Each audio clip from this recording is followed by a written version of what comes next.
Welcome back, everybody, to Total Nonstop Impact Talk for Impact fans, right here on the YouTube, the Twitch, and wherever you get your podcasts worldwide. This is probably the latest episode of TNI that we've ever started. So thanks for everyone for joining us here in the wee hours. Definitely appreciate it. Anyone that's here live, I'm sure most of you will be watching it on the replay, but due to schedules, we want to get everybody on as much as we could. So just glad to have everyone here. So obviously, we'll go over Rebellion, the latest TNA pay-per-view from Los Angeles this past Sunday. Great show. Some big moments, a lot of buzz coming out of it. So we'll definitely hit those topics. But definitely, if you are live, feel free to let us know what you thought of the show. If you're checking out later, leave your comments. Let us know your favorite matches, best performances, takeaways, and what you want to see going forward in TNA. So definitely let us know your thoughts. But I'll get right into the show at this hour. Like I said, not sure how much time we'll spend here, but definitely don't want to beat around the bush too much because we did have a lot going on the show. We had the countdown and then obviously the main show. So we will start with the countdown and make our way through. And we also know there is some news and stuff that came out of this. So we'll definitely hit that as well as we get through the details. But let me move it over here to another section. And we are all good again. I'll just get the chat back up. Hey, bonus baby. How you doing? Yes, for our East Coast, normally myself, East Coaster, 2:30 in the morning. Yes, very late. So we will see. This might be a quick show. We'll see. We'll see. I'm sure it will be under an hour, but we'll see if it's closer to 30 minutes or not. Well, it all depends. Because as a solo show, I might go through everything pretty quickly, but we'll see what happens. But good to see a bonus baby, because obviously I am still remaining on the East Coast schedule, even on the West Coast. So, Ronan Blue, good to see you. So I have my West Coast crew here, which is great to see. See you in Tempe. Yes, definitely, Ronan. Looking forward to it. But obviously, we'll on the show. So just bear with me as we kind of go through it. But continue to go in the chat. But since I'm just kind of handling everything, I'll be going back and forth. But I think at this hour and the amount of people, we will be able to obviously get to everything without worry. What we saw the return of for this countdown show, we've seen it before, is kind of the sort of busted open version of a countdown show where they had a panel and some of the same, like obviously David LaGreca from Busted Open, Mean Gia Miller, Tommy Dreamer from Busted Open, as well as obviously in creative with TNA. And last time it was Mark Henry, but we had someone new on the panel. We had O'Shea Jackson Jr., the actor, on the panel, which I thought was a nice little change. I know he's been big on the social media lately, for a while now, with all different wrestling promotions. So very cool to see someone else there, and someone that obviously is giving some more notice to TNA, which is always good out there. And you can just tell, obviously, the company's there's very good momentum right now with the company, and that just kind of shows it.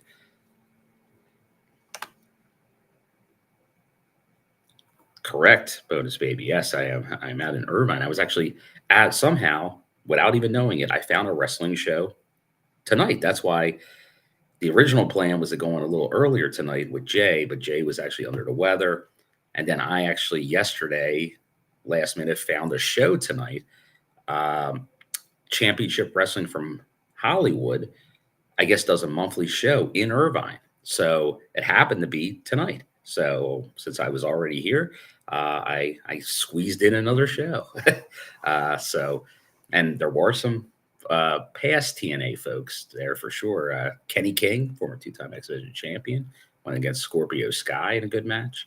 But yeah, no, definitely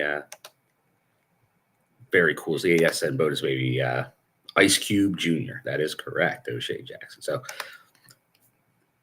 So once again, they had kind of them going over their picks for who was going to win, and while they were highlighting and promoting the card to get people to buy in, which obviously is the whole point of the countdown show. So that's what we had. That was the setup at the Gallon Center, home of the USC Trojans in Los Angeles, California. So our first matchup on the countdown show was 3-on-3 knockouts versus NXT. The team from NXT, a Fatal Influence, with make sure I get all their names right. Jacy, Jayne, Jazmyn Nix, and Fallon Henley against the newly made up team. Well, we know Zaya Brookside and Ying have been tagging together, but now Rosemary's entered the fold as the partner. And it initially looked like some good cohesion. They were working together well. Obviously, Fatal Influence is a team that works together all the time. So an edge going into this, I would say. But then there obviously is a moment there where Rosemary was trying to give brass knucks to Zaya, kind of turn her to the dark side, if you will. And she was not taking it. Results in some miscommunication. And Jacy, Jayne taking advantage of that miscommunication and getting the win. So win here for the NXT team, Fatal Influence. That didn't look like Rosemary and the team were on the same page at the end. So how's this turn out? Well, maybe we'll see this Thursday, because once again, do not forget, there is a live episode this Thursday of TNA Impact. It will be at 10 p.m. Eastern, because it's going to be at like kind of a normal evening show time for people in Irvine at the venue. So just know, and I believe they're doing a special before that, the lead into it. So 10 o'clock Eastern, 9 Central will be the live show, though. So more content. Yeah, bonus baby. There you go. Yeah, Scorpio Sky. We should come TNA. Hey, SCU. I think he may have been there on Sunday. I'm pretty sure. So you never know. You never know. There was a couple of, I saw Ziggy Dice from the Dungeon. There were definitely some past names. Who knows? Like, people are in town for sure. So stay tuned. There could be some surprises on Thursday. Continuing on the countdown show, we get a message from Eric Young to Steve Macklin for the international title match tonight. Then we find out, in a surprise here, that JDC isn't going to be on the show due to travel issues. And then we get Cody Deaner popping up. That is contract expiring May 1st. You know, when that happens to be this Thursday. And he offers to take the spot in the system, but they say no. And Moose will compete twice in the Ultimate X and in this match, which now that kind of confirms something, because FYI, there was a event for the Power Slam, they call it, Front Row, for the event, and there was a pizza party that actually had all the champions show up, and they did like a Q&A and a picture. And at one point, one Moose was like, "Oh man, I got like I have to go get prepared for some of the stuff." He said, "Yeah, I got 2 matches," and then it's like, "Oh, was he giving a spoiler there? Like, was there going to be a option C or something tonight?" But it wound up being this that JDC was not there, so he'd be wrestling. That's how he was wrestling twice tonight.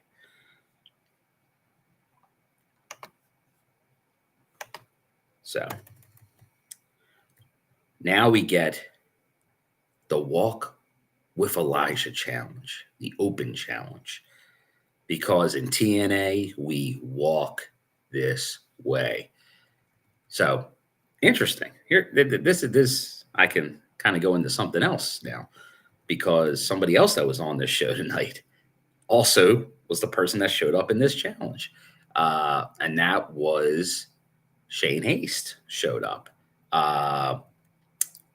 Which I was not expecting. We've seen Shane before. He has actually not over a long period of time history with TNA, but really infrequently. But he's definitely been here many times over the years. So like he has a connection to the company. So, but I was not expecting him. And obviously he still does a lot of stuff with New Japan. So is there more of a connection there?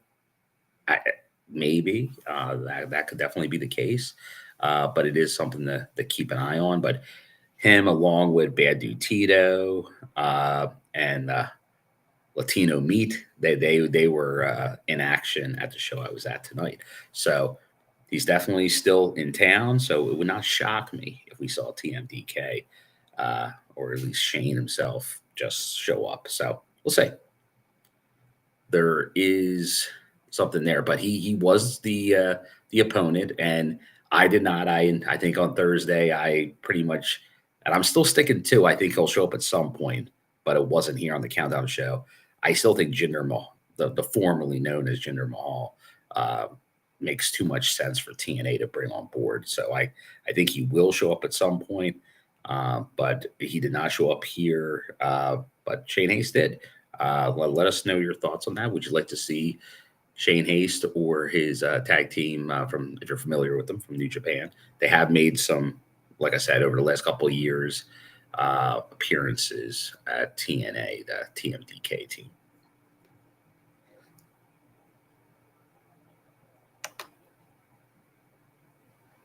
Probably just a one-off for Haste, since he was probably bonus baby. There's a good chance of it, but you never know. And then we're talking Cody Deaner's contract expires in the live show. That doesn't scream storyline. Oh, no, it does not. Let's see. We got John Smith in the chat. There are rumors that the TNA have signed 3 international stars. Indy, who we'll get to it in the show, but obviously you see on the background, Indy Hartwell announced live ringside that she has crossed the line and signed with TNA. Very cool to see. Someone that we definitely have talked about in the past.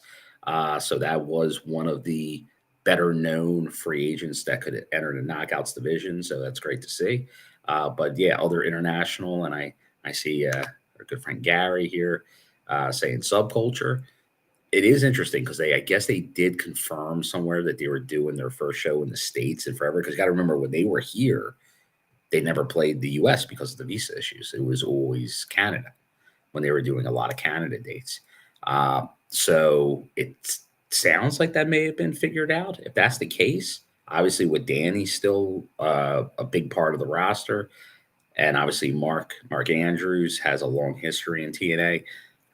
That could be something, and that wouldn't hurt at all, the tag division for sure. So that's a possibility. That's not out of the realm. Let's continue. Obviously, talking about Shane in the open challenge, I thought he gave a good match to Elijah, but Elijah does obviously get the win here.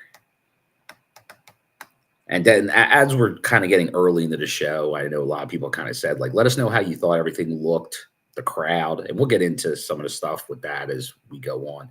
Obviously, a very good crowd, packed house. I didn't hear anything officially confirmed capacity wise.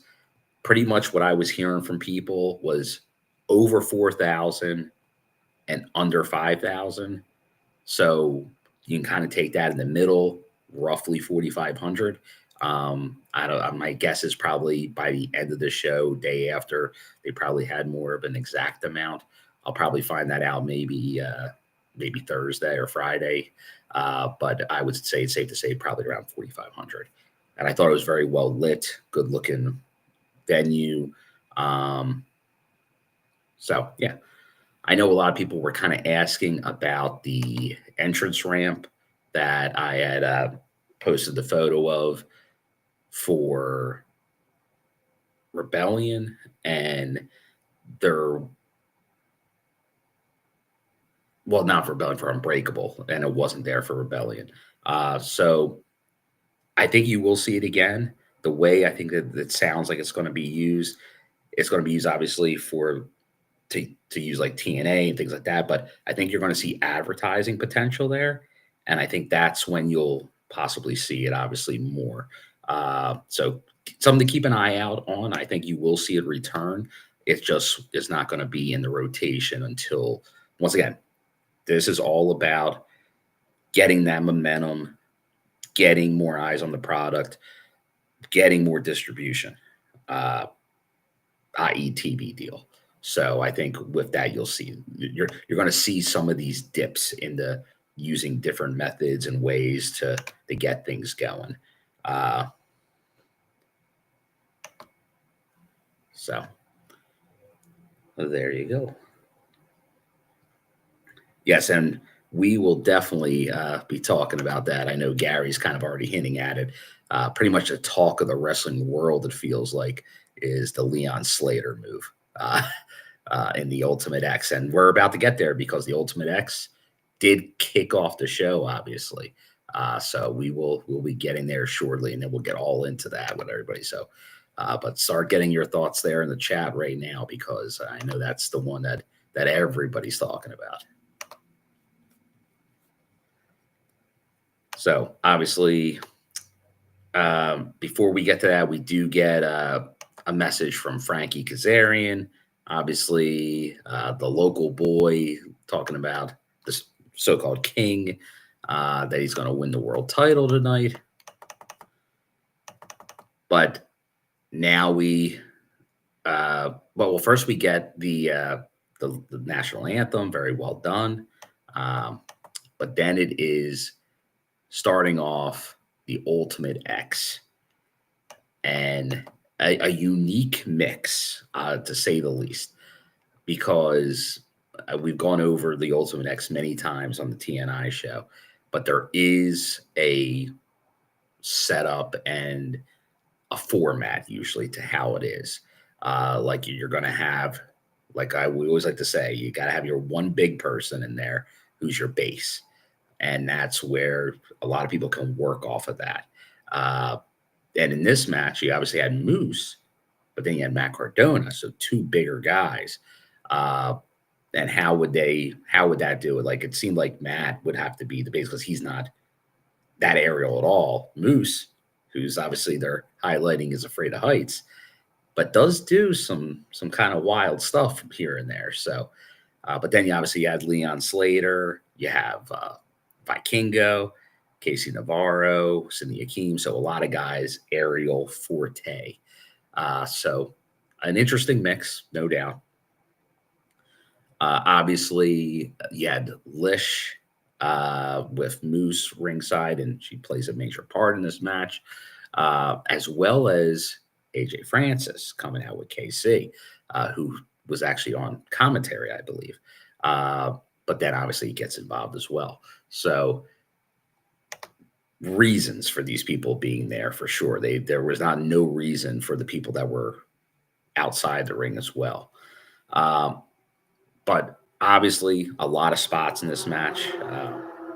We can't really avoid obviously which is probably one of the top Ultimate X moves and moments in the match's history. I know people are saying top five. I'd be willing to put it probably top three. And that's obviously Leon going off the top. Like you knew he'd do something like that. He's been the wild card in matches a lot lately. That's going to give you that moment. And so that was kind of what was going to do. Like, would he go all the way off the top, and what would he do off the top? Like, he didn't just go crossbody. He didn't just do moonsault. He did a lot of rotations, and that was the risk, and that's why he was going so fast, which gets into, I know, the discussion everyone's having about the catch, the fall, however you want to say it, at least there in person. And I know a lot of the competitors have been out there on social media commenting about it. It looked, obviously, I think you can see AJ is right in there. Like he went all out, like, but once again, he got his arm on him, but that there's only so much you can do when someone's coming that fast. And when I first saw it, I thought like kind of like Moose's position, which I know some people are saying like who's not in there and all, was worst case you fall short, which we see on a lot of just moves over the ropes. And if you're not there to catch somebody, you can obviously, there could be major injuries.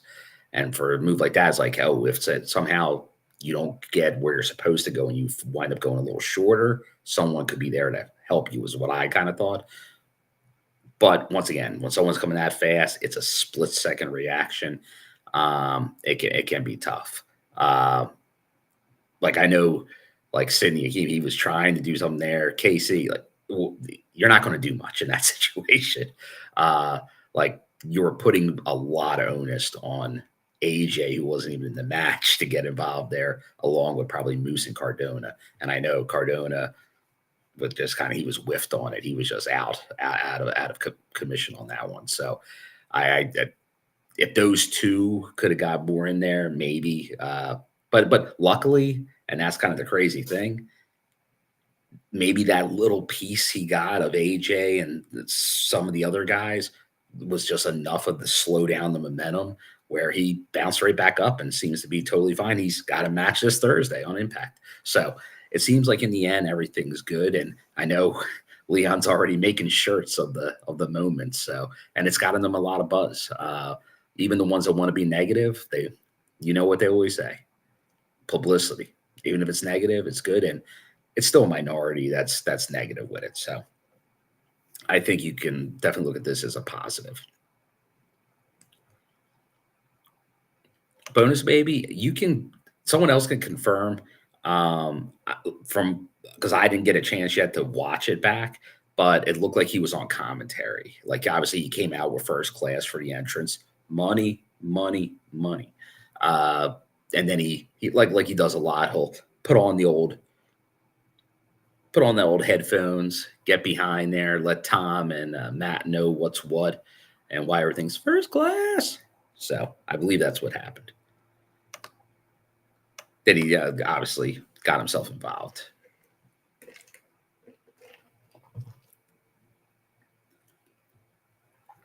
But obviously we had some different spots. A couple ones, and obviously I'm a Moose guy, but putting the folding chair in there, I think he could just go up and take it. Funny. The whole thing with Lish and then having her kind of go there and actually start climbing, going across the rope, the cord. That was pretty good. I thought that was very amusing.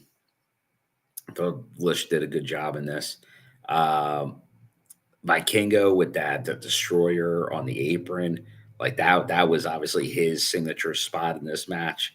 And I'll tell you, I've been impressed with Sydney. Like I thought he once again, I wasn't real familiar. I only knew him just by like just a little bit. I kind of just knew he was there in WWE, but I really didn't watch him at all. So really Vegas was kind of my first experience seeing him and I was impressed at what he's been able to do. So overall, I do like, once again, was it the perfect Ultimate X match? No. But was it an upper tier one? I would say it was. I know there's a lot of debate on how the match ended because, and it is clear, like, I know they've changed the rules at times, but it is pretty clear now, like, you have to come down with the belt. And I know it's kind of sort of like the old 92 Rumble. And it's like, well, it was 92, I think it was 92 Rumble. Like, who, like, the foot touching the ground? Like, was it a tie? And I know this one, like, it's very close to Leon hitting that mat with, what did he, now it's like NFL football. Did he have full possession of the belt when Moose was going at him? And then Moose obviously comes out with possession by the time he spears him. So Moose retains the title, but does this give Leon, like, everyone's talking about Leon, like, Leon's going to get his 1 versus 1 match. I know a lot of people are assuming it'll be Slammiversary. I still don't think it will be Slammiversary, but I think he will wind up getting the belt at some point. Like, he will be that one to dethrone him for some reason. And, like, because we've talked about it, Moose is definitely going that greatest X Division champion of all time thing. I feel like someone, a former big name, maybe a phenomenal name, is going to challenge him at Slammiversary. That's just what I'm thinking, but who knows? Who knows?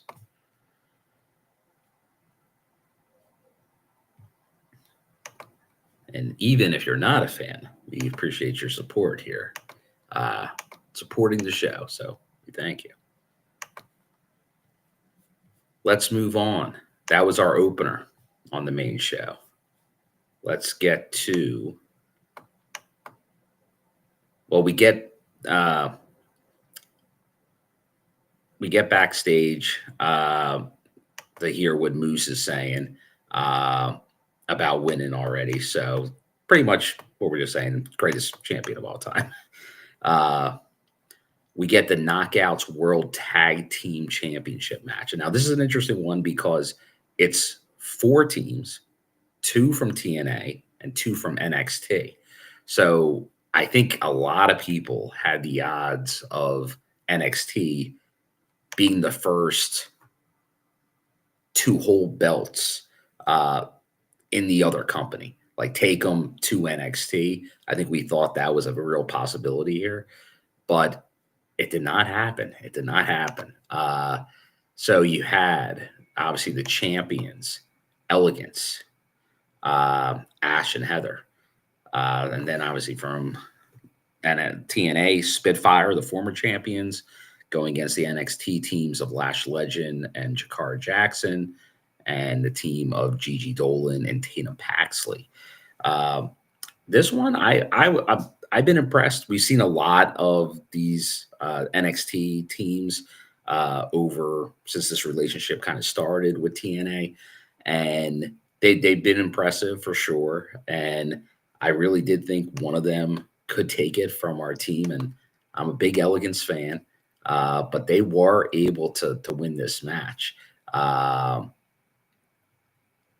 So I don't know what to say now. I still think they are going to lose them to them at some point, but maybe it'll be on an NXT show. Maybe it won't be on a TNA show. But good win here for Elegance. Like, they are pretty much becoming that championship caliber team.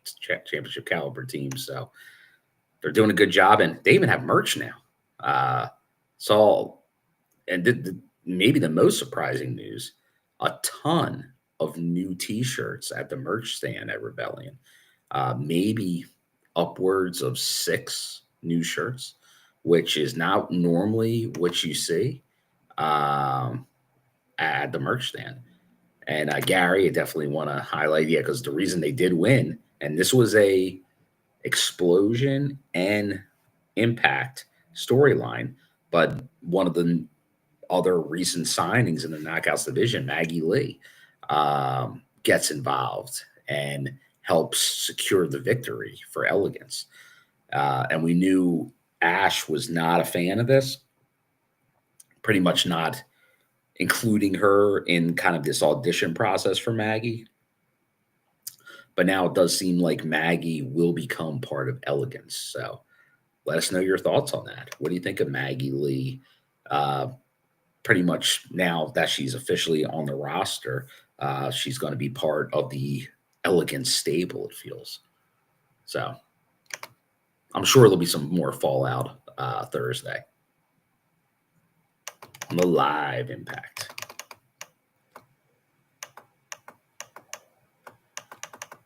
Because we go backstage and kind of see the same thing.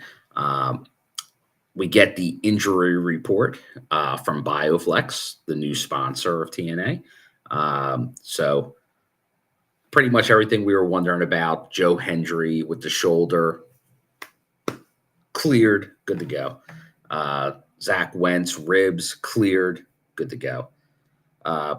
Sami Callihan and Mance Warner from the Barbed Wire Massacre, they're out. Not a surprise. We go to Elijah talking about his win over Shane Haste on the countdown. And then he's talking about, obviously, Joe Hendry, his best friend. But he's confident. He's confident in him for good reason. We get the system. And this is already like the X Division champion who just had to defend in the Ultimate X is now teaming with Eddie Edwards and Brian Myers against an interesting team. Well, like we've talked about it now for a while, that Ace Austin and the Rascalz have been teaming up. And they're accompanied by Sean X-Pac Waltman, who I guess the last time we saw him was during the Hogan era when he was in the band, right? That was the last time we saw him at TNA. But good to see him back. Got a great pop from the crowd, wearing the D-Generation X shirt. But obviously, you could tell, like, especially Wentz, obviously Trey too. But I think Wentz, like, that was definitely like he just had the biggest smile on his face the whole match. Just everyone was able to do the suck it, which they were all loving. So fun little match there. Obviously a big win for all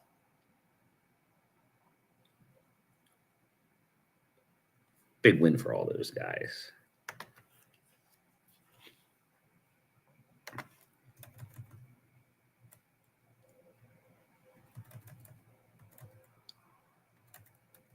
Let's see. Then we go.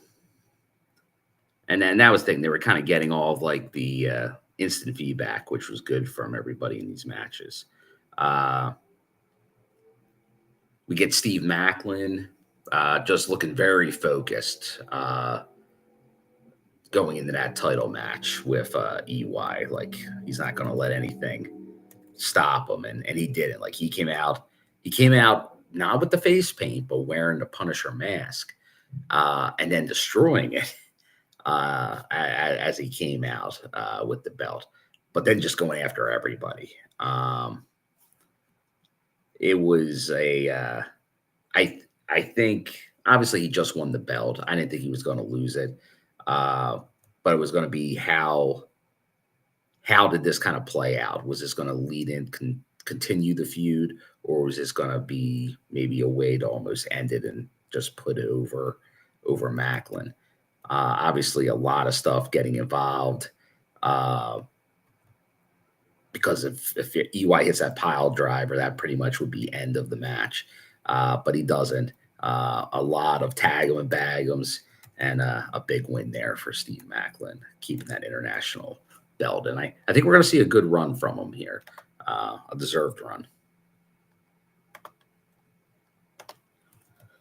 So we go from there. And we get to what I think match of the night, the feud of the year, the best feud in the company right now. And that is Mike Santana and Mustafa Ali. a lot going on in this match. It was Falls Count Anywhere, and the match did not. The end result did not. It still was in the ring and did not go anywhere. But there was a lot of false finishes that were all over the place. But a lot of spots in this. There was color. Obviously, the great hands got involved. Tasha's the secretary, the press secretary, steals, goes through a table.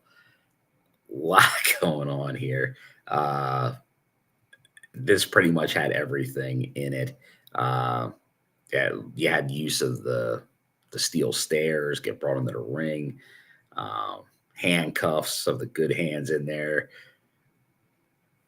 Pretty much everything you'd want to see in a match like this, you got.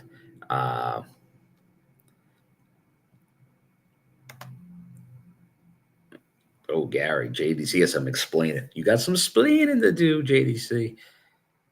Yeah, travel issues. He got weird. I don't know. Well, we'll have to see what his reasoning is. Oh, all right. Bonus Baby wants a international title. That blue strap. It's you don't see the blue strap often. It's a nice looking belt. There's no doubt about it. And that's the one thing. TNA, they got a lot of nice looking titles. And I know some people are. I always say I'm not a huge title guy because I can send you down a road. I have one belt, one TNA belt. But other than that, I've stayed out of the belt business. I just have it on my shelf. That's good enough for me. But it is a big business. A lot of people get really into them. And that is a good looking belt. But I'd say this, like with this match, Mike Santana gets this win at the end. But man, did they do everything? This was a crowd pleaser. The amount of tables they went through, obviously chairs, barbed wire, baseball bat. That they played to the crowd great, and like Santana's on his A game, but I gotta give credit to Ali. Like he's been fantastic, and that he's now under contract. Just a great addition. Like he's just excellent. So very, very, very cool to see. Very cool to see. Hello, John. Yeah, quite the 3 a.m. surprise. Yes, we will see.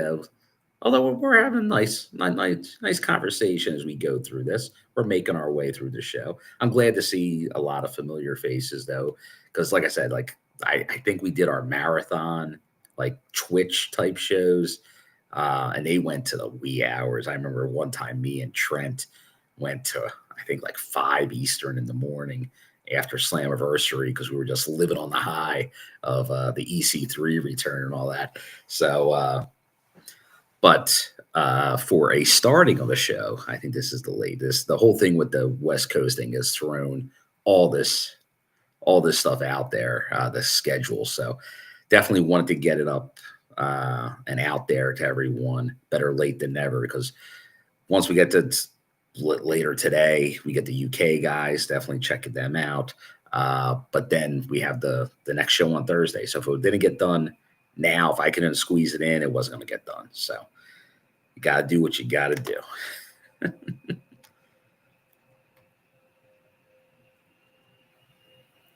Let's see here. Oh, here's Bell's Boy. Good to see you, Bell's Boy. This Santana versus Ali match was the match of the night. Bill, do you think Santana should get a title shot before too long? I think so.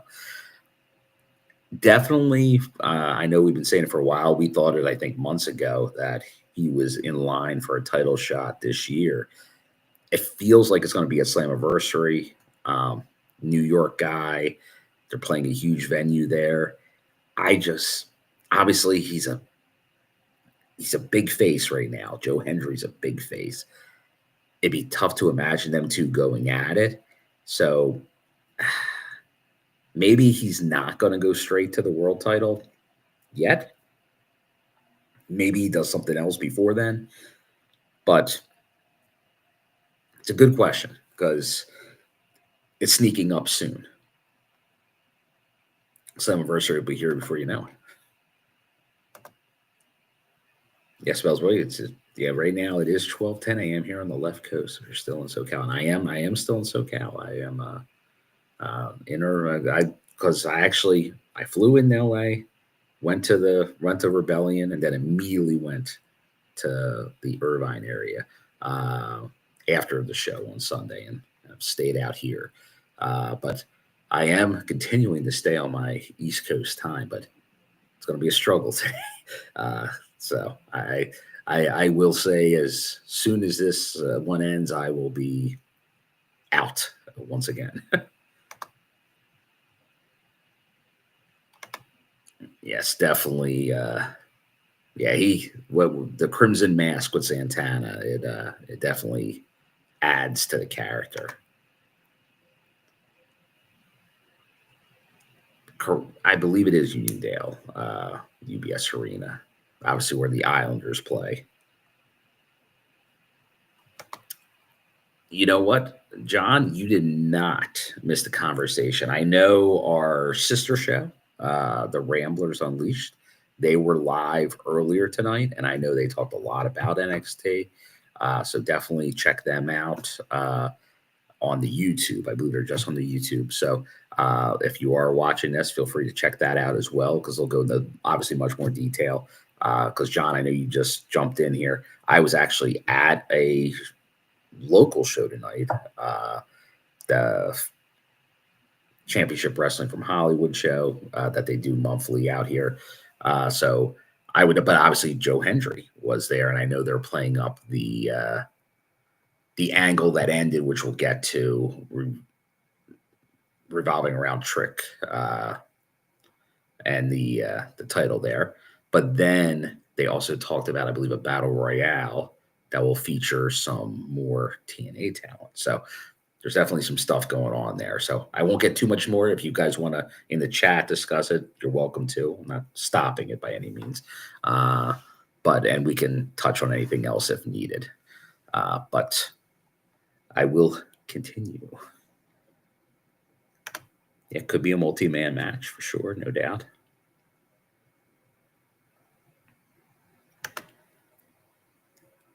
Bell's the old Disneyland, which I know Anaheim is not far from where I am right now, but that is not on the agenda. Pretty much, I have just, we'll see, because I'm still working.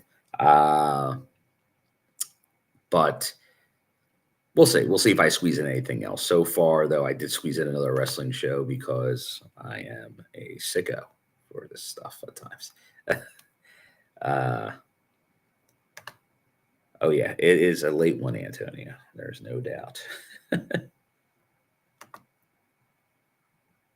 Let's see. After the show, when you see Irvine, are you flying out of LAX or John Wayne? I am flying out to. I'm driving back to LAX and drive. And so my schedule is this: show ends on Friday night. I am. Well, actually, what I'm probably going to do, I'll leave there probably 10:30ish, I'm guessing. I'll probably burn some time, maybe see the new Thunderbolts movie after that, which will take me to maybe like 1:32. Then do roughly an hour back to get return the car for LAX, and then I have a 7 a.m. flight back to Philly, playing the sleep on there. And then I have a show at the 2300 Arena in Philly on Saturday night. So, and featuring Tessa Blanchard will be on that show. So I am looking forward to that. So that is the plan. But yeah, going in and out of LAX, which crazy enough in California, like these shows comparably to some of the others, they're not that far away from each other if you're willing to drive. Like it's not very far. So let me get back to the show, and then I will get back to the chat as well. But a great match there, Ali Santana. And I think they're just going to keep revisiting that over time. Like, I think they're both going to go in their other directions, but they can always fall back on this feud. It's just a great feud. We got Gia Miller interviewing, once again, on the page here, on the background, Indy Hartwell saying that she has crossed the line and joined the roster. So once again, let us know your thoughts and maybe who you want to see her go up against or start a feud with. But Indy Hartwell joining the Knockouts. We'll see if she plays a factor as soon as this Thursday. But definitely a welcome addition. And speaking of Knockouts, that's where we go to, and it is the Knockouts World Championship match. Champion Masha Slamovich going against the aforementioned Tessa Blanchard. I think a lot of people thought that Tessa might take this because she has been on a roll ever since her return. Looked unbeatable a lot of the time. Got some pins that would make her feel like a very big threat. However, she does not get the belt in this match. She actually winds up tapping out, which I think that's what surprised people the most, is this, not that she lost even, but that she tapped out. So definitely put Masha over for sure. And I'm not going to say I was really surprised by it. I think they definitely needed to make Masha look stronger, and a win over Tessa definitely does that. Especially a tap out win over Tessa. That's putting a lot of momentum behind her. I just was surprised at how quick they went to the Tessa's title storyline. Like I was surprised at how quick that was. Like I thought at earliest it was probably going to be closer to maybe Slammiversary to put that potentially out there. So that it happened so quick, but I'm like, I guess they could pull the trigger and do it there. She's getting the ton of heat. So they're reaction. So you might as well pull the trigger if you want to. Like obviously I've seen Tessa during her whole time at TNA. I saw her on the indies before, very early in her career. So I definitely will always be rooting for Tessa. But I get it. And I think this does probably overall help because I don't think really can hurt Tessa. And there's no doubt, as Bell's Boy said right here, like when we were talking about the hypothetical involving Tessa coming back, I think we always talked about it. Most people didn't think it would happen, other than me a lot of the time. But this could be a part of dues. Like, okay, you go in because you were so unbeatable that first time around. Take some losses, how you deal with them, how you react. Seem to take it very well. But like I said, even a tap, like that's kind of going that extra level. So in the long run, I think probably a good thing. Like I said, storyline right, it did seem quick, and it should help Masha going forward too.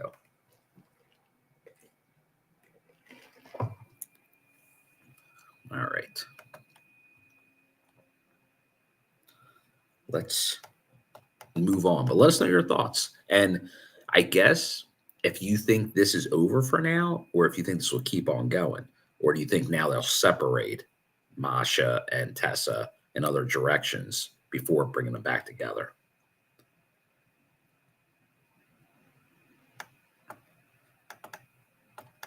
We get the World Tag Team Championships coming up now. Champions, the Hardys, even though those belts were taken at the Hardy compound by Nick and Ryan Nemeth, but they quickly get them back right before the match starts.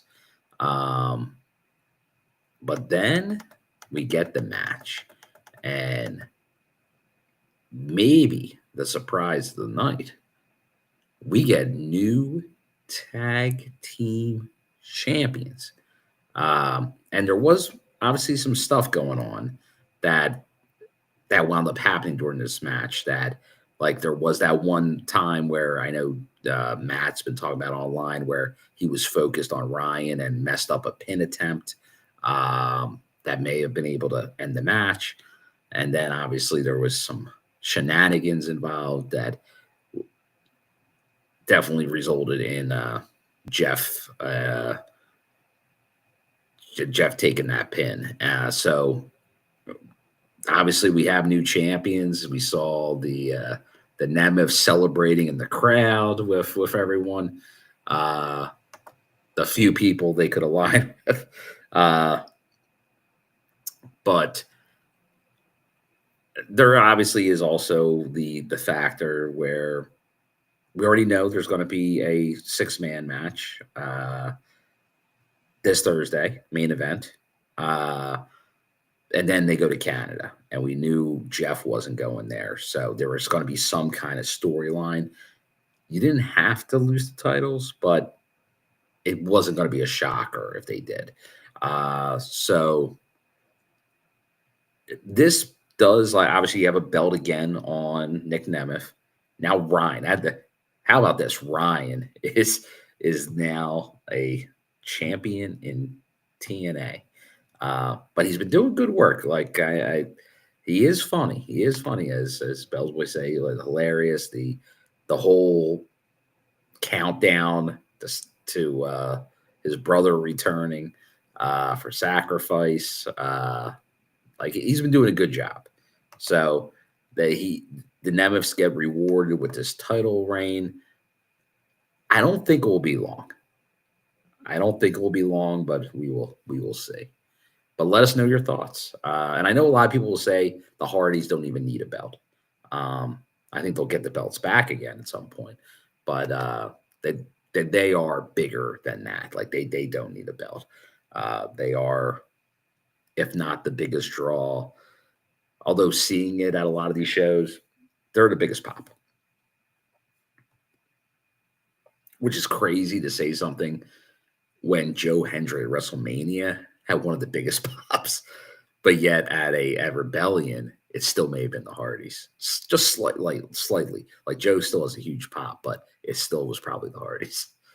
So they know what they're doing. No doubt about it. Let's continue. And that's, when I say continue, I'm getting right into it. It's main event time, guys. It's the 3-way. It's the champ, Joe Hendry. The man cashing in the gauntlet, Frankie Kazarian, in his hometown, home turf. And then NXT's Ethan Page, who's returned to the company in this. After WrestleMania, the Randy Orton stuff, Joe, a lot of momentum. I know that's once again was a hot topic about how long the match was, what happened, but then you had the fallout where John Cena gets laid out by an RKO the next night. I once again, the talk, the views, the merchandise sales, everything was good, I think, on the TNA behalf. Like, yeah, was it 3-4 minutes, whatever it was? It doesn't matter. There's still so many people that didn't get on that show. I think it just made Joe look stronger. But they did a good job of Frankie being a possibility of winning that belt. I think a lot of people thought there was a chance of it. And he didn't even take the pin. Ethan Page took the pin in this match. And that avenges the loss he had to Ethan Page, Joe Hendry, previously. So I think they kind of booked it right. And what happened was Joe does win. He's victorious. However, he's not standing tall at the end because we get somebody else showing up. And I know there were rumblings about maybe a guy in a bus, maybe someone that's awesome, but it wasn't that guy that's awesome. But another guy that a lot of people think is pretty awesome, even though he's went heel lately. And I didn't even know he had turned heel. I got to pay a little more attention to the Tuesday night show. But that is Whoop That Trick. Trick Williams shows up and puts the beat down on Joe after this match. So definitely a surprise there. Was not expecting that. The crowd, I don't think the crowd knew what to do with it. I think they were in shock. Oh yeah, going back to the tag team there. I do want to point that out. John Palmer, the Hollywood Heels. Th- when they came out with that fresh new gear, yeah, I was definitely thinking that could be the end of that title reign. Uh, and Bell's Boy talking about Kaz there with the SoCal homeboy. I saw right at the beginning of the show, well before it did, like ringside, I saw the Hall of Famer, his wife, and I was like, you know what? Usually when you see the family, that's a sign that titles are changing hands. So I thought I was even going, I guess it could happen, but I'm like, it can't. It can after WrestleMania. Uh, but no, but let us know. What did you think? Let us know in the comments. Once again, I know this was a late show, but hey, still got quite a few people in here live, which was great to see. A lot of good comments from a lot of the names I know. Uh, so thanks for staying up late, you night owls, you crazy guys. Uh, Definitely thank you for supporting the Better Late Than Never Rebellion review. But let us know, like Trick Williams, like now you guys might know better than me. I don't think they've officially yet named when the match is happening. I think it's still out there. Um, I don't know if it's going to happen. It it feels like maybe after tonight it might be on NXT that match. But I have a feeling we'll see Trick on Thursday. We'll see. We'll see. Uh, and where do you want to see this feud go? Like, where do you want to see this with TNA and NXT with Joe Hendry in the world title? Uh, we'll see. All right, here we go. Here's the Trick didn't confront Joe in NXT tonight. Instead, Joe was laid out by the bargain basement NWO Dark State side. All right, so it's still, maybe it will happen then on Thursday. We'll get this more like, so yeah, that's what I kind of thought. It was more teased. Trick called himself the biggest star on TNA. Of course he did. Of course he did. Uh, cheap heat. So, all right. So undetermined. We'll have to wait for more answers on Thursday.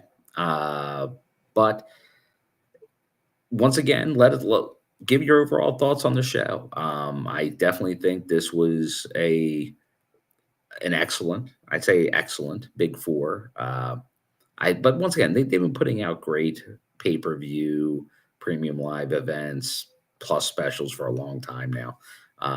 But this one, I think, hit the mark. The crowd reacted well to it. I said it. I really didn't get into it during the match because I wanted to just focus on the match. But I think we all know during the Knockouts title match, the crowd got into a little bit about themselves a little too much with some of the chants, just going really off topic. Like, I get it, there could be some, I'm not going to like, hey, cheer, boo, whatever you want. But there was definitely one like where you start going like a lot of like, well, we had Cena chants, we had all kinds of random stuff, just because as their way to get at Tessa. So the hijacking, we saw that a lot during the CM Punk. There was even the CM Punk chant, but that was the. But that's going to happen at almost any big wrestling show, sadly, these days. But other than that, though, the crowd I thought was very into it and obviously showed out very well. So kudos to the SoCal base that came out, supported the show, and hopefully we see a big turnout in Irvine this Thursday and Friday. So looking forward to it. But we just crossed the hour mark. So I think that's a good point to stop with the this much of the Rebellion review. The hope is that J-Bone will be up to it, but once again, it's going to be that late start on Thursday. We'll see. I'm not exactly sure how everything's going to work out, but just based on everything, I will, at least myself, but hopefully others can make it, get something out there to review the live show. Probably,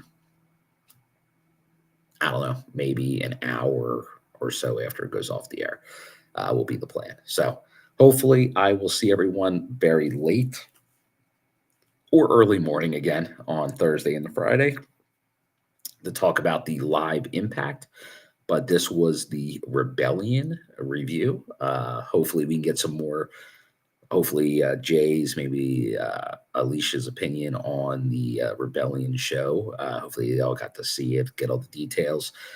So once again, if you weren't here live, and definitely appreciate everyone that was here live, but if you weren't, let us know what you thought of the show. Leave your comments, or join us when we go live next time on the TNI show, and let us know what you thought. And hopefully you enjoyed it. Hopefully you liked aspects of it at least, and you're seeing where everything's going as we see TNA continue to build. I'll leave you with this one parting nugget. I will say it again this on the weekly review show, but I know a lot of talk has come up, especially with AAA and Mania, and the whole WWE, like, could they buy TNA type thing. I did get confirmation when I was out there as part of this contract with that they got into this partnership with. There actually is language in the contract for the 3-year term of this partnership that WWE cannot purchase TNA. So that is not even on the table. I know we kind of always say that, but I know a lot of people will still always think, oh, no, that's definitely a possibility. But I know that came up a lot in the last couple weeks with some of this other news, but that is not happening. So TNA is in a good spot. The partnership's going to be there. And I think you're going to see this growth. It's just, I think the key is they're looking to expand. They're looking to get on another platform.